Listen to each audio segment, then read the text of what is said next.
ओम नमः शिवाय। नमस्कार हरि प्रेमियों, आपको हमारे YouTube चैनल में स्वागत है। हरि प्रेमियों, कैसे हैं आप? उम्मीद है आप सब अच्छे होंगे। आइए आज का प्रसंग शुरू करते हैं। आज का प्रसंग है सावन मास का महात्म्य, अध्याय 5। हरि प्रेमियों, उससे पहले अगर आप हमारे चैनल पर नए हैं तो प्लीज़ चैनल को सब्सक्राइब जरूर कर लीजिए और बेल आइकॉन को जरूर दबा लीजिए ताकि आप तक हमारे सारे नोटिफिकेशन पहुंचते रहे। हरि प्रेमियों, आपका एक भी सब्सक्राइब हमारे लिए बेहद मायने रखता है। आइए आज का ये प्रसंग शुरू करते हैं। सावन मास का महात्म्य, अध्याय 5। श्रावण मास में किए जाने वाले विभिन्न व्रतानुष्ठान और रविवार व्रत वर्णन में सुकर्मा द्विज की कथा। ईश्वर बोले, हे सनत कुमार, करोड़ पार्थिव लिंगों के महात्म्य तथा पुण्य का भी वर्णन नहीं किया जा सकता। जब मात्र एक लिंग का महात्म्य नहीं कहा जा सकता तो फिर करोड़ लिंगों के विषय में कहना ही क्या है। मनुष्य को चाहिए कि करोड़ लिंग निर्माण असमर्थता में 1,00,000 लिंग बनाए या 1000 लिंग या 100 लिंग ही बनाए। यहाँ तक कि एक लिंग बनाने से भी मेरी सनिधि मिल जाती है। षडाक्षर मंत्र से 16 उपचारों के द्वारा भक्ति पूर्वक मन से भगवान शिव की पूजा करनी चाहिए। ग्रह यज्ञ के साथ उसका उद्यापन करना चाहिए और उसके बाद होम करवाना चाहिए और ब्राह्मणों को भोजन करवाना चाहिए। हे सनत कुमार, इस अनुष्ठान को करने वाले की अकाल मृत्यु कभी नहीं होगी।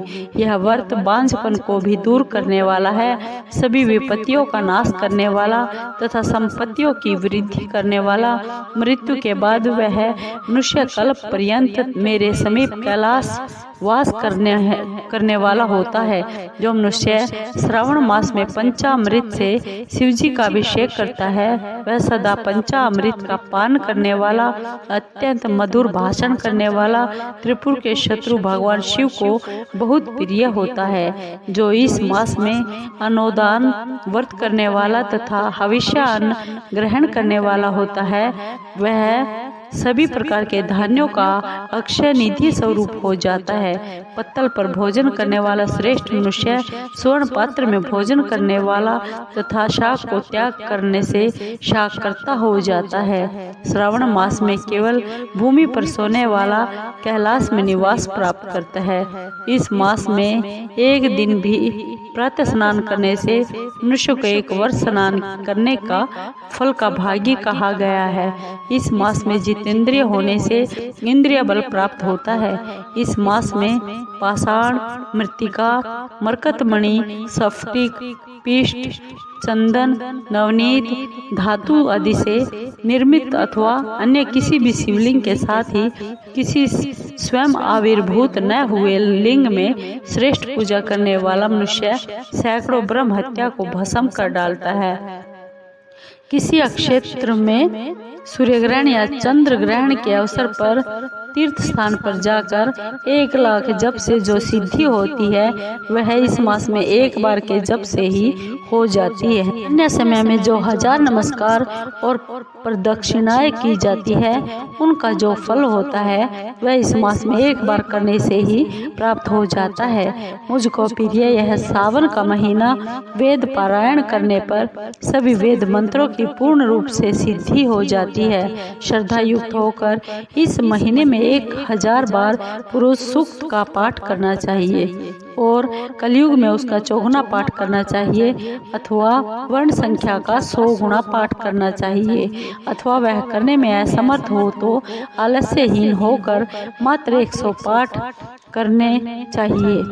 ऐसा करने से मनुष्य ब्रह्म हत्या आदि पापों से मुक्त हो जाता है, इसमें कोई भी संदेह नहीं है।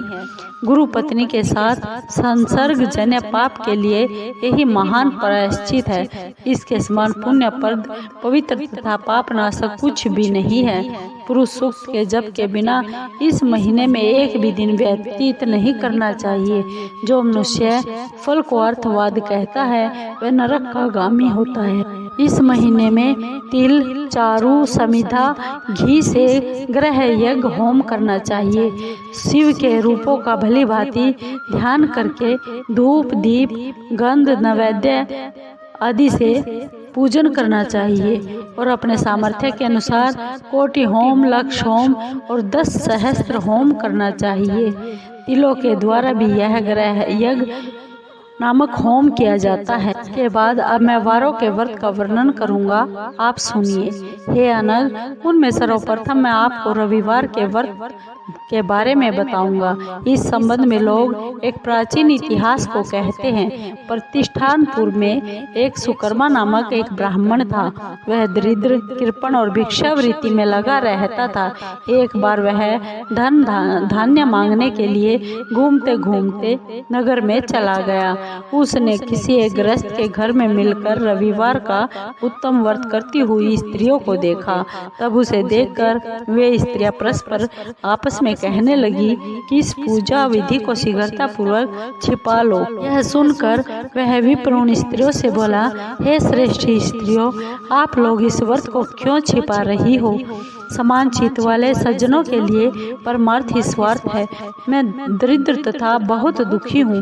इस श्रेष्ठ व्रत को सुनकर मैं भी इसे करना चाहता हूँ।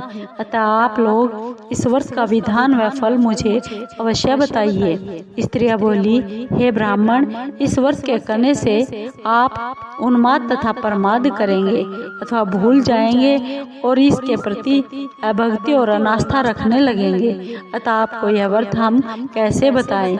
उनकी यह बात सुनकर उनमें एक बूढ़ी स्त्री थी। वह उस ब्राह्मण से व्रत तथा व्रत की विधि बताने लगी। हे ब्राह्मण, श्रावण मास के शुक्ल पक्ष के प्रथम रविवार को मौन होकर उठ करके शीतल जल में स्नान करिए। उसके बाद अपना नित्य कर्म संपन्न करके पान के एक शुभ दल पर रक्त चंदन से सूर्य के समान पूर्ण गोलाकार 12 परिधियों वाला सुंदर मंडल बनाइए। उस मंडल में रक्त चंदन से संज्ञा सहित सूर्य का पूजन कीजिए। उसके बाद घुटनों के बल भूमि पर झुककर 12 मंडलों पर अलग अलग रक्त चंदन तथा जपा कुसुम से मिश्रित अर्घ्य श्रद्धा भक्ति पूर्वक सूर्य को विधिवत प्रदान कर दीजिए और लाल अक्षत, जपा कुसुम तथा अन्य उपचारों से पूजन कीजिए। उसके बाद मिश्री से युक्त नारिकेल के बीज का नैवेद्य अर्पित करके आदित्य मंत्रों से सूर्य की स्तुति करिए और श्रेष्ठ 12 मंत्रों से 12 नमस्कार तथा प्रदक्षिणाएं करिए। उसके बाद 6 तंतुओं से बनाए गए सूत्र में 6 ग्रंथियां बनाकर देवेश सूर्य को अर्पण करके उसे अपने गले में बांध लीजिए और पुनः 12 फलों से युक्त वायन ब्राह्मण को प्रदान कर दीजिए। इस व्रत की विधि को किसी के सामने नहीं सुनाना चाहिए। हे विप्र, इस विधि से व्रत किए जाने पर धनहीन व्यक्ति बहुत धन प्राप्त करता है और पुत्रहीन को पुत्र मिलता है। कोढ़ी कोढ़ से मुक्त हो जाता है और बंधन में पड़ा हुआ व्यक्ति बंधन से छूट जाता है। रोगी व्यक्ति रोग से मुक्त हो जाता है। हे विप्रेंद्र, अधिक कहने से क्या लाभ? साधक जिस जिस अभिष्ट की कामना करता है वह उस व्रत के प्रभाव से उसे सब मिल जाता है। इस प्रकार श्रावण के 4 रविवारों और कभी कभी 5 रविवारों में इस व्रत को जरूर करना चाहिए। इसके बाद व्रत की संपूर्णता के लिए उद्यापन करना चाहिए। ऐसा करने से आपकी सभी मनोकामनाएं सिद्ध हो जाएंगी। इसके बाद उन पतिव्रताओं को नमस्कार करके वह ब्राह्मण अपने घर आ गया। उसने जैसा सुना था उसी तरह उसी विधि से संपूर्ण व्रत को किया और अपनी दोनों पुत्रियों को भी यह विधि बताई। उस व्रत के सुनाने मात्र से भगवान शिव के दर्शन हुए और उनके पूजन के प्रभाव से वे कन्याएं देवांगनाओं के सदृश हो गई। उसी समय से वह ब्राह्मण के घर में लक्ष्मी ने प्रवेश कर लिया और वह अनेक उपायों तथा निमित्तों से धनवान हो गया। किसी दिन उस नगर के राजा ने ब्राह्मण के घर से होकर राजमार्ग से जाते समय खिड़की में खड़ी उन दोनों सुंदर तथा अनुपम कन्याओं को देख लिया। तीनों लोकों में कमल, चंद्रमा आदि से जो भी सुंदर वस्तुएं हैं, उन्हें वे दोनों कन्याएं अपने शरीर के अवयवों से तिरस्कृत कर रही थी। उन्हें देखकर राजा उन पर मोहित हो गया, क्षण भर के लिए वहीं खड़े रह गया। ब्राह्मण को शीघ्र बुलाकर उन्होंने दोनों कन्याओं को मांग लिया। तब उस ब्राह्मण ने भी खुशी से दोनों कन्याएं राजा को प्रदान कर दी। उस राजा को पति रूप में प्राप्त करके वे कन्याएं भी बहुत प्रसन्न हो गई। वे स्वयं इस व्रत को करने लगी और पुत्र पौत्र आदि से संपन्न हो गई। हे मुने, महान ऐश्वर्य देने वाले इस व्रत को मैंने आपसे कह दिया। हे विधि नंदन, जिस व्रत के श्रवण मात्र से मनुष्य सभी मनोकामना प्राप्त कर लेता है, उसके अनुष्ठान करने के फल का वर्णन कैसे किया जा सकता है। इस प्रकार श्री स्कंद पुराण के अंतर्गत ईश्वर सनत कुमार संवाद में श्रावण मास महात्म्य अध्याय 5 समापन हुआ। प्रेमियों, आपको ये सावन महात्म्य की कथा कैसी लगी? अगर आपको अच्छी लगी हो तो प्लीज़ चैनल को सब्सक्राइब कीजिए, लाइक कीजिए, शेयर कीजिए, ताकि और भक्तों को भी इसका लाभ मिल सके। हरि प्रेमियों, कमेंट जरूर कीजिए। आपके कमेंट का हमें बेसब्री से इंतजार रहेगा। हरि प्रेमियों, ओम नमः।